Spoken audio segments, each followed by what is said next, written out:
Party has decided that the interest of Israel is more important than the interest of the United States.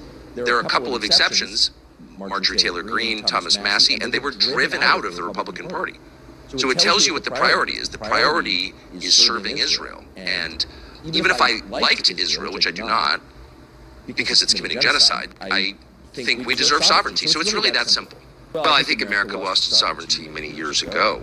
I mean, the CIA and Mossad have worked together, in some cases really as one, for over 60 years. I mean, and of course, Mossad has fed repeatedly disinformation lies to American policymakers over decades, including the lie that Iraq had weapons of mass destruction.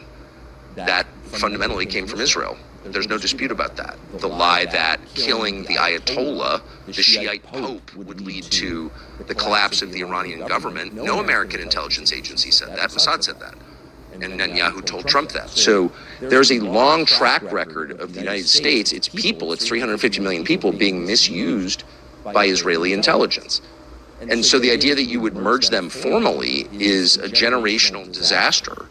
It's also humiliating, of course. It says to the people of the United States, you have no control over your own country. You were told this is yours. You run it. You own it. You're a shareholder in this enterprise. Isn't it a form of treason? And so, well, it's the definition of treason. It's the definition. This is treason. This is acting against your own nation on behalf of a foreign nation. But a lot of Americans are waking up to the fact it's not a minor problem. It's not an ancillary problem. It's not just something we should fix in the future. It is the problem that led us into a war that's ending American empire and going to cause massive economic disruption here and in Europe. So the idea that the Republican Party would support a merger of U.S. and Israeli intelligence, IDF, and Pentagon is so deranged that, you know, you have to root for treason trials, for Nuremberg trials. At some point, the president could veto it. He won't, because he's a slave to Israel. We're against genocide. We're against book burning.